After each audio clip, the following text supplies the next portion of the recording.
인류 건강과 행복의 길잡이 경동제약 창립 50주년을 맞아 인사드립니다. 안녕하세요. 장성규입니다. 자, 오늘 저와 함께 경동제약 50주년을 돌아볼 분들, 자, 소개 한 번씩 부탁드립니다. 네, 안녕하세요. 저는 제재연구부 김기덕 책임이라고 합니다. 저는 입사할 때 이 회사에 뼈를 묻겠다고 말씀을 드렸었는데요. 아하. 이미 한 절반 정도는 뼈가 묻히지 않았나라는 생각을 하고 있습니다. 그래요. 앞으로 그럼 오래오래 정년까지 함께 하시는 거죠? 네, 물론입니다. 그 마음이 변할 수도 있어요. 제가 좀 경험을 해봤기 때문에 화이팅 하시고. 네, 변치 않도록 하겠습니다. 아, 좋습니다. 자, 또. 안녕하세요. 저는 사업지원팀 전미소 사원입니다. 네. 입사한 지 3년 됐고요. 어머나. 그럼 마찬가지로 또 뼈를 뼈 묻어야죠. 평생 네. 응원하겠습니다, 미소님. 네, 감사합니다. 예. 자, 그리고 안녕하세요. 저는 품질관리부 문경원 선임이라고 합니다. 이제 6년 차로 되면서 이제 슬슬 전문성을 갖춰 나가고 있습니다. 그렇군요. 지금 어디까지 묻히셨나요? 저는 한 발목 정도? 좋습니다. 화이팅 하시길 바라면서. 자, 경동제약이 올해로 50주년을 맞았습니다. 50주년을 기념해서 우리 직원분들과 함께 경동제약이 그간 걸어온 길을 되짚어 볼 건데요. 오늘 이 자리를 위해 제가 경동제약의 역사를 열심히 공부하고 왔거든요. 함께 즐겁게 이야기 나눠주시면 감사하겠습니다. 자, 시작하기에 앞서 직원분들이시니까 이건 뭐 당연히 아시겠죠. 경동제약의 창립 연도는 언제일까요? 올해가 50주년이거든요. 예. 그러니까 1975년. 혹시 월 1까지 아시는 분 계세요? 99로 알고 있습니다. 9월 9일. 맞습니다. 75년 9월 9일. 역시 잘 알고 계시네요. 자, 1975년 9월 9일 경동제약 전신인 유일상사가 설립됐다고 하는데요. 자, 1970년대 하면 좀 어떤 풍경들이 떠오르실까요? 뭐 모르시겠지만 부모님으로부터 들은 이야기가 있다면.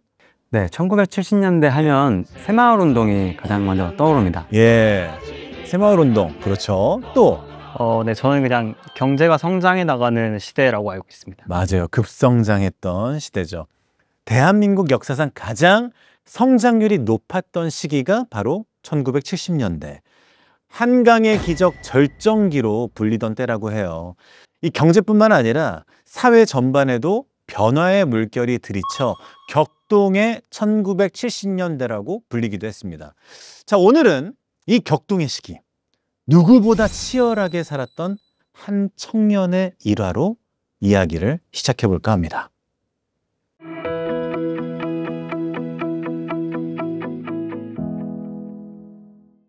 전쟁의 상처를 딛고 일어나 모두가 잘 살아보겠다며 으쌰으쌰 하던 시절, 새벽종이 울리기 전부터 홀로 공장에 나와 고민에 빠진 한 청년이 있습니다. 아, 저걸 진짜 어떻게 하지? 골똘히 생각에 빠진 청년의 눈앞에 놓인 건 바로 이거.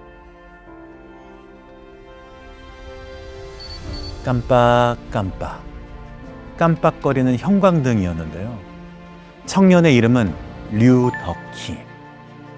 덕희 씨는 성균관대학교 화학과에 재학 중인 대학생으로 등록금을 벌기 위해 전기업체에서 일하던 중이었습니다. 아니, 그런 그가 왜 이 형광등 앞에서 골똘히 생각에 빠진 걸까요? 회장님 워낙 솔선수범하시니까 예. 형광등을 고치려고 하시지 않으셨을까? 아, 직접? 네, 직접 고치려고 하지 않으셨을까? 아르바이트인데도? 네, 그렇습니다. 와, 당시만 해도 자체 제작 능력이 부족했던 우리나라는 주로 일본에서 형광등을 수입해 왔습니다. 하지만 국내 전압이 불안정해서 형광등이 깜빡깜빡 제대로 안 켜지는 경우가 많았던 건데요. 이 문제를 해결하기 위해 덕희 씨가 두 발 벗고 나선 겁니다. 우리 기덕 책임이 맞추셨어요. 덕희 씨는 업무 외 시간까지 할애해 3개월간 골똘히 연구한 끝에 우리나라 실정에 맞게 형광등 개선하는 법을 찾았는데요. 불편했지만 모두가 그러려니 하고 넘겼던 이 문제.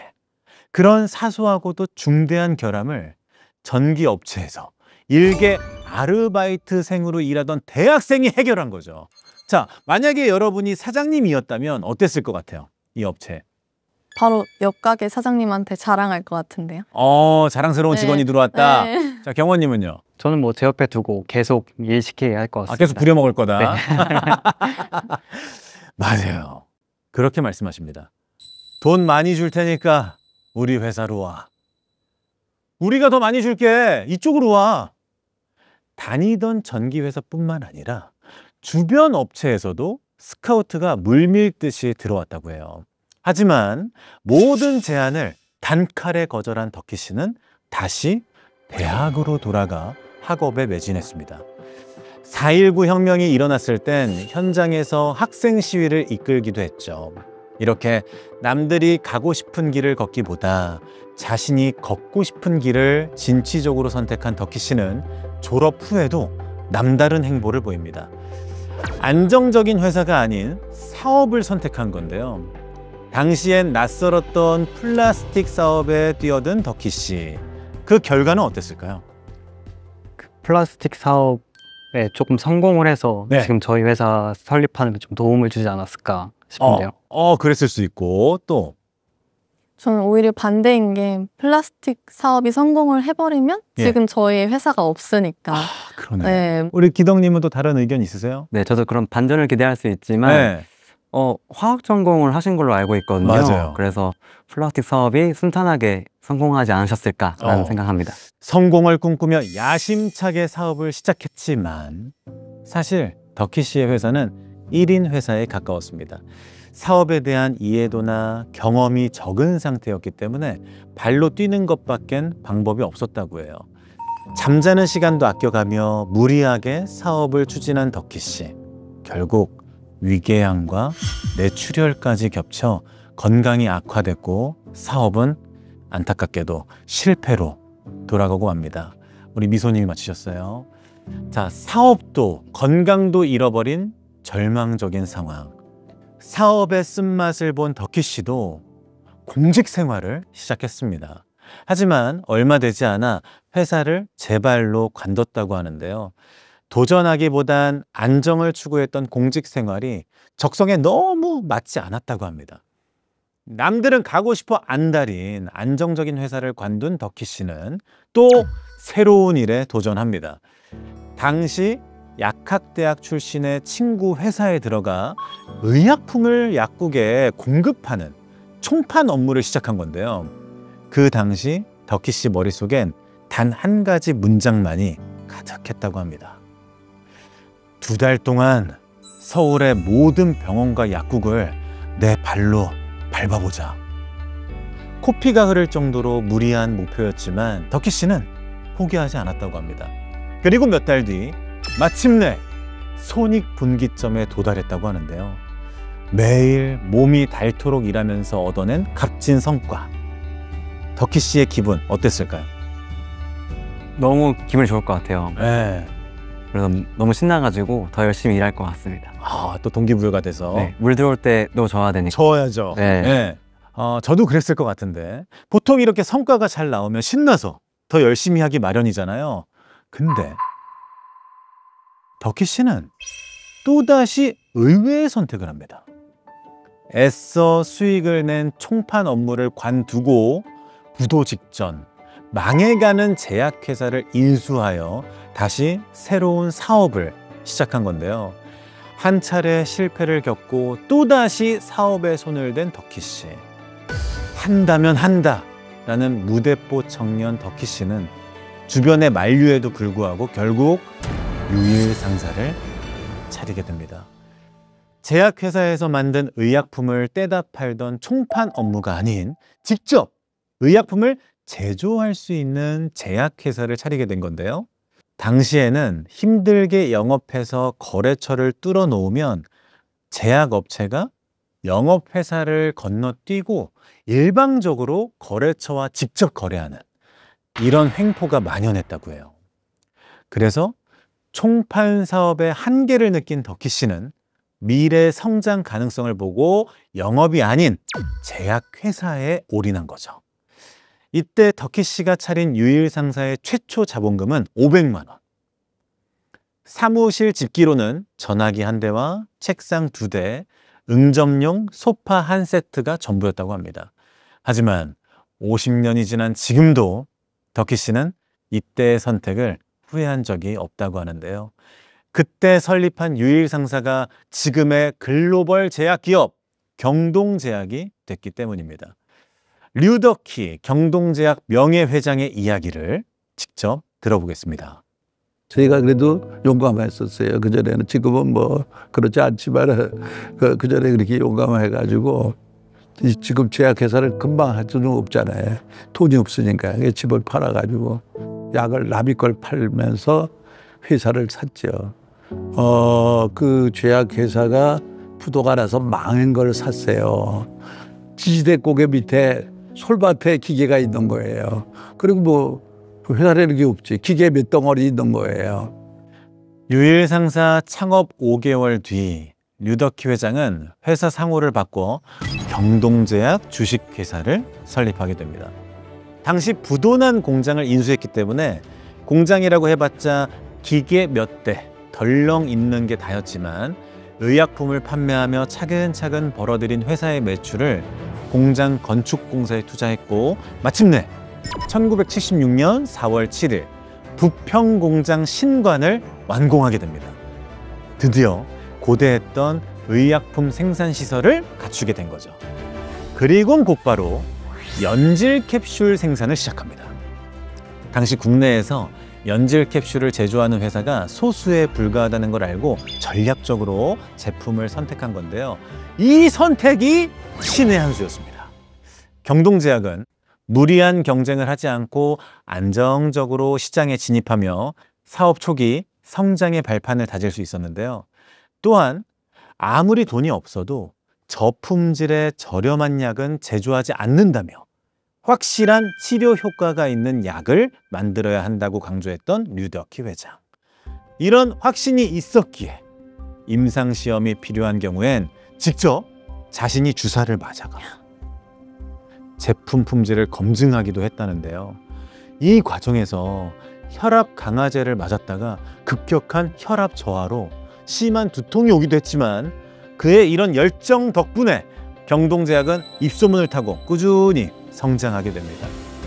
이후로도 12년간 스테디셀러가 된 무좀 진균 치료제 폴라프액을 생산하고 종합 비타민제, 혈액순환 개선제 등을 잇따라 생산하기 시작했습니다.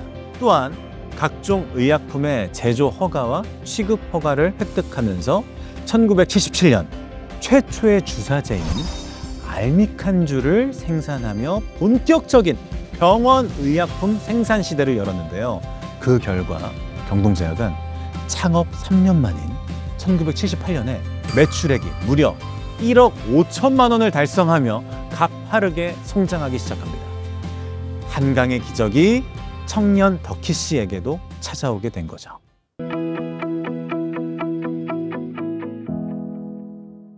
자, 이 경동제약의 창업 스토리 직접 들어보시니까 어떠세요?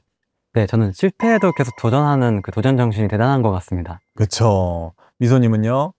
이게 성공한 사람들은 뭔가 다르다는 게 느껴지는데요. 네. 처음에 500만 원으로 시작했다고 하셨잖아요. 네. 어떻게 3년 동안에 그 매출을 끌어올리셨는지 저는 진짜 가늠이 안 되는 것 같아요. 대단하죠. 네. 경원님은 어떠세요?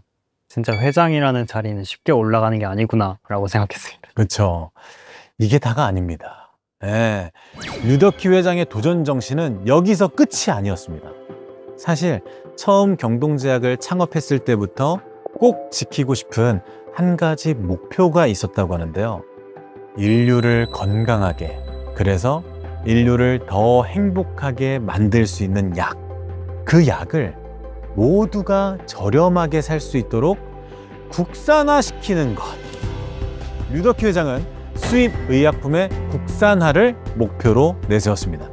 적은 자본금에도 무리하게 공장까지 세우며 자체 의약품 제조라는 작은 제약업체에선 하기 힘든 일을 해나갔던 것이죠.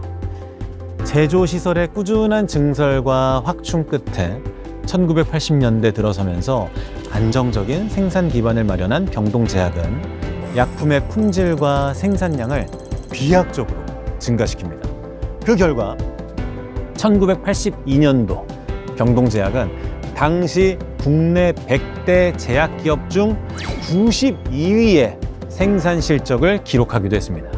박수 한번 주시죠. 와. 그런데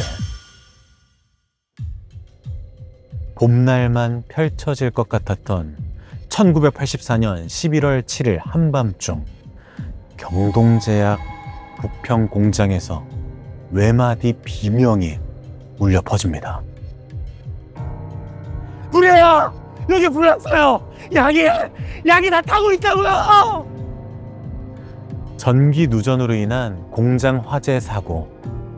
류덕희 회장은 수십 년이 지난 지금도 그 순간을 잊지 못한다고 하는데요. 밤중에 전화가 왔어요. 공장에서. 공장에 불이 났다 이거예요. 그래서 어떻게 됐다는 거야? 그래. 했더니 뭐 거의 다 탔다는 거예요. 그래서 지금 제가 그 차를 불러가지고 가면서 기도를 했습니다. 하나님, 저 이렇게 하면 망합니다. 재고만이라도 좀 남겨주십시오. 그러면 제가 다시 열심히 해서 일어나겠습니다.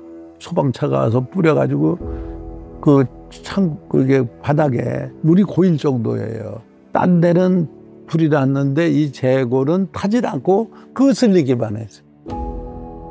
그리고 케이스만 갈면은 되잖아요.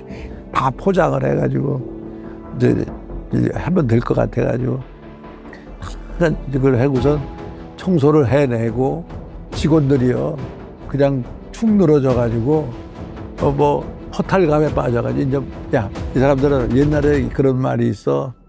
불난 집이 불같이 일어난다고 그러는 말이 있잖아. 우리가 될 거야. 그래서 저는 이건 부자 되는 들이라 틀림없이 우리가 돈을 벌 거다. 80여 평에 이르는 원료 창고와 부자재 창고 포장실이 전소되고 각종 생산 설비와 부자재가 타버린 대형 화재. 하지만 기적처럼 완제품들은 타지 않았고 거래처와의 약속을 지킬 수 있었다고 합니다. 잿더미 속에서도 희망의 끈을 놓지 않은 채 틀림없이 우리는 돈을 벌 거다, 성공할 거다 라고 말한 류덕희 회장. 그가 바란 대로 부평 공장은 한 달 만에 원상태로 복구되어 다시 생산 가동에 들어가게 됐고요. 비 온 뒤 땅이 굳듯 경동제약은 나날이 성장을 거듭했습니다.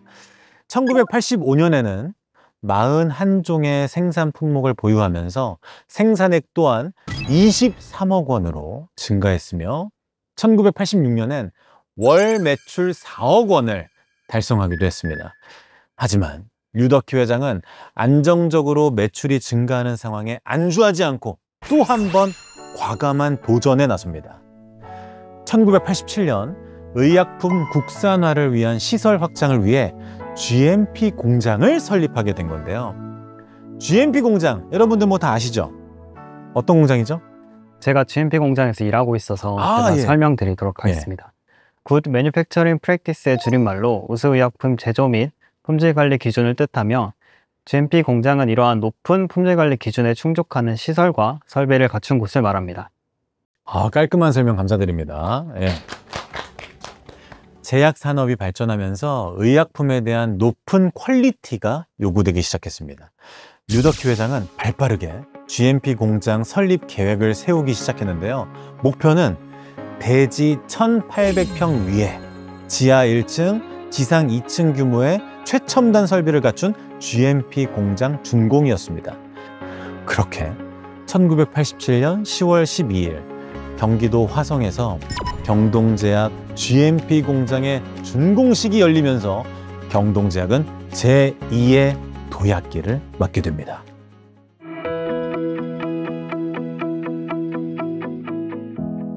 성공적으로 GMP 공장을 가동한 경동제약은 공격적으로 생산 규모를 확대하게 되는데요. 초창기 비싼 가격에 수입해오던 원료를 이제는 대량으로 생산하게 됐고요.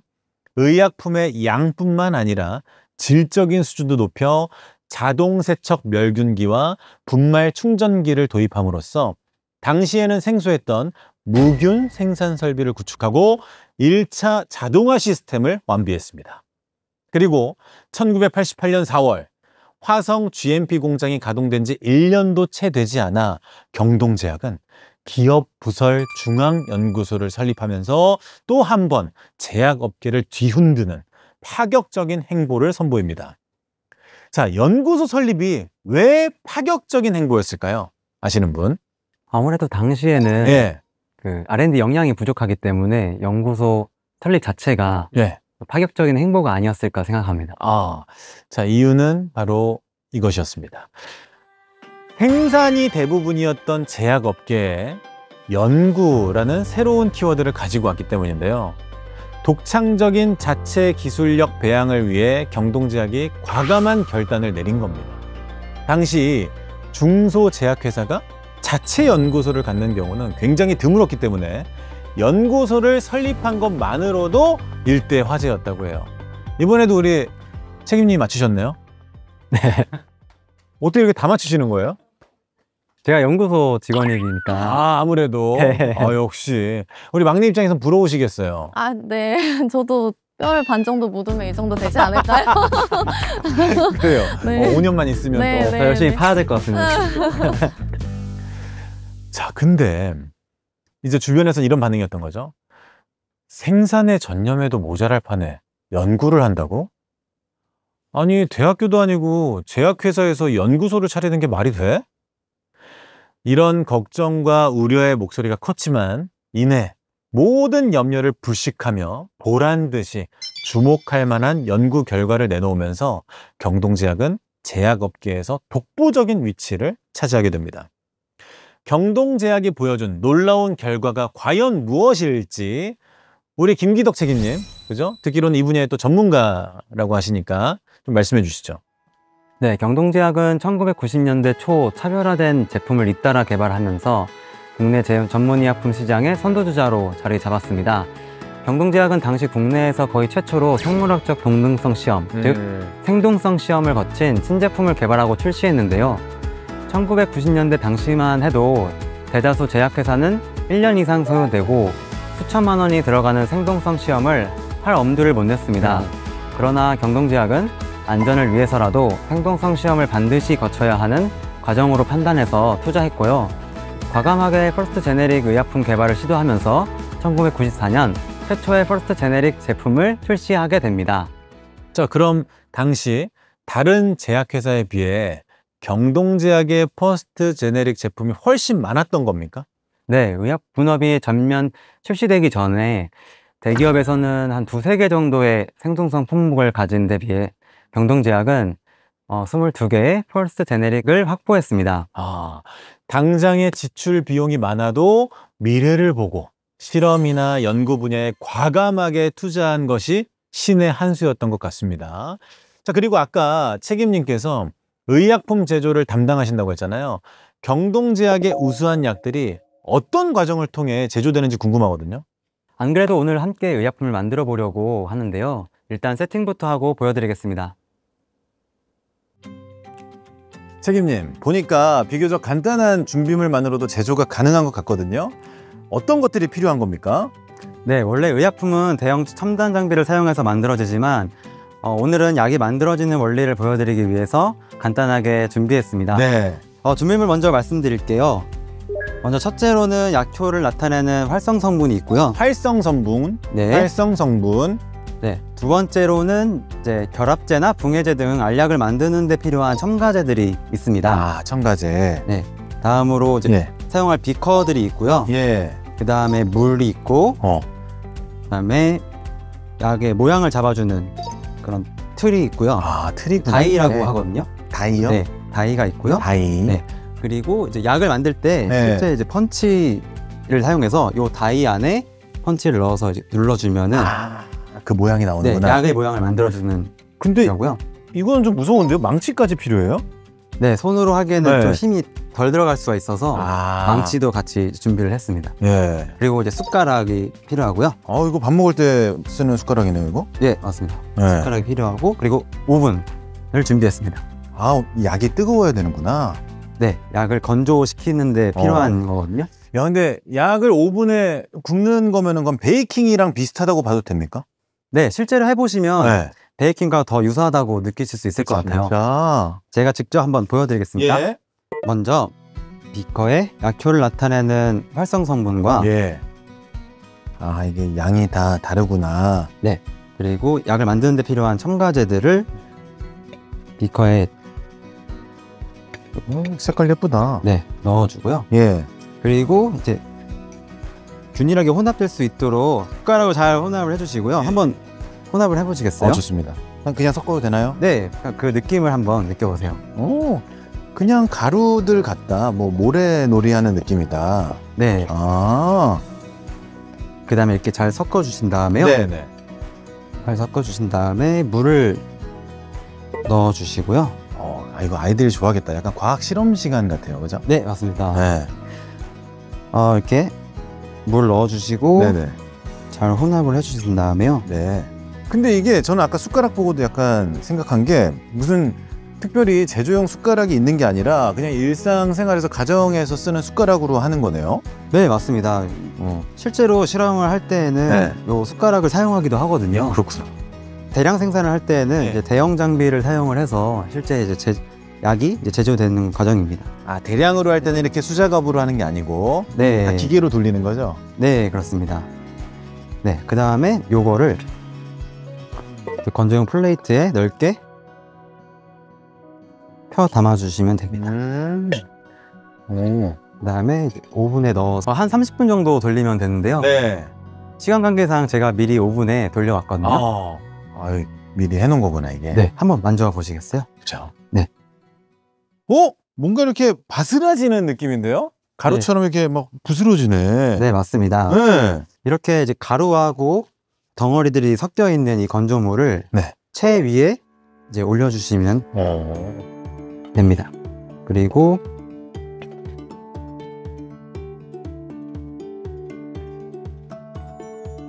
채 위에 올려주시고요. 네. 부어주시고 체화를 시켜서 네. 입자를 이제 고르게 만들어주는 거예요. 가루하고 덩어리들이 섞여 있기 때문에 그래서 이렇게 숟가락을 사용해서 이렇게. 그 다음에 제가 한번 올려보겠습니다. 예쁘다. 네, 네. 보시면 어머, 완전히 미세한 가루가 돼 있네. 네, 균일한 가루가 이제 형성된 걸 볼 수가 있거든요. 네. 이렇게 체화된 과립을 예. 다시 비커에 이제 담아줍니다. 맛보고 싶다. 그 다음에 네. 준비해둔 약을 만드는 다이 위에다가 네. 다시 숟가락으로 적당량을 넣어 채워줍니다. 펀치로 살짝 눌러주시고 네. 그 다음에 망치로 이제 망치 쓰는 네. 거야. 뒤집어 주시면요. 예. 약이 제조된 것을 이제 확인하실 수 있습니다. 오! 야, 알약이 이렇게 만들어지는 거구나. 대박. 제가 흔히 먹는 알약 사이즈로 이렇게 만들어졌어요. 대박이다. 지금은 이렇게 이제 약이 만들어지면은 검수와 이제 포장 등 여러 단계를 거치고요. 그 다음에 철저하게 관리되고 이제 모니터링 되고 있습니다. 예. 그래서 이러한 과정을 모두 거치고 나서야 비로소 저희가 먹게 되는 그런 알약이 만들어지게 되는 것입니다. 그렇군요. 생각보다 제조 과정이 아주 간단하고 굉장히 흥미롭네요. 좋은 설명 감사합니다, 책임님. 감사합니다. 최고.